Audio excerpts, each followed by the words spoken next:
14 gusht. Perëndia ynë i pandryshueshëm. Kur Perëndia pa atë që bënin, do me thënë që po ktheheshin nga rruga e tyre e keqe, Perëndia u pendua për të keqen që kishte thënë se do t'u bënte dhe nuk e bëri. Jona 3:10. Bibla e bën të qartë se Perëndia është i pandryshueshëm. Megjithatë, libri Jonas pohon faktin që ai mundet dhe realisht e ndryshon qëndrimin e tij ndaj njerëzve, si dhe mënyrën se si i trajton ata. Si mund ta kuptojmë këtë kontradikt të dukshme? Këtë tension e dallojmë edhe në vende të tjera në shkrim. Për shembull, në mënyrën se si e trajtoi mbretin Saul, Perëndia tha: "Unë jam penduar që e kam bërë Saulin mbret, sepse ai është larguar nga unë dhe nuk ka zbatuar urdhrat e mia." 1 Samuelit 15:11. Mirë po vetëm disa vargje më pas na thuhet: "Lavdia e Izraelit nuk do të gënjej dhe nuk do të pendohet, sepse ai nuk është njeri që pendohet." Vargu 29. Duket sikur Perëndia pendohet për vendimet e tij, por më pas na thuhet se ai nuk pendohet.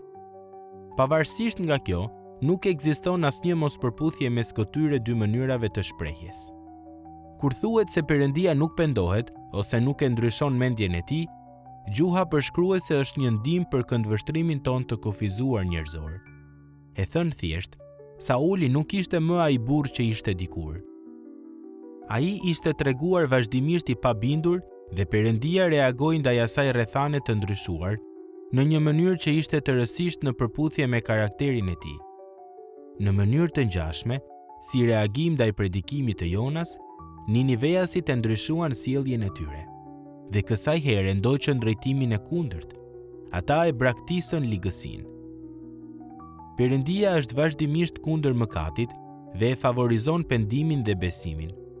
Karakteri i tij nuk ndryshon. Paralajmërimet e tij kanë për qëllim ta shkundin rebelin dhe ta kthejnë atë në pendim. Dhe nëse pendimi ndodh, atëherë Perëndia reagon në përputhje me të. Vetëm për shkak se Perëndia reagon në këtë mënyrë, mëkatari që beson në Jezusin mund ta dijë se është pranuar prej tij, për shkak se Jezu Krishti është i njëjtë dje dhe sot dhe në shekujt e shekujve. Hebrejve 13:8. Ne mund ta dimë se kur vim me pendim dhe besim si prej fëmije, Perëndia na pranon me dëmshuri dhe mëshirë. Kjo është natyra e tij dhe ai nuk do të ndryshojë. Nga këndvështrimi ynë mund të duket sikur ai ka ndryshuar mendje. Mirë po Perëndia gjithmonë i qëndron besnik çdo fjale që ai ka shqiptuar ndonjëherë.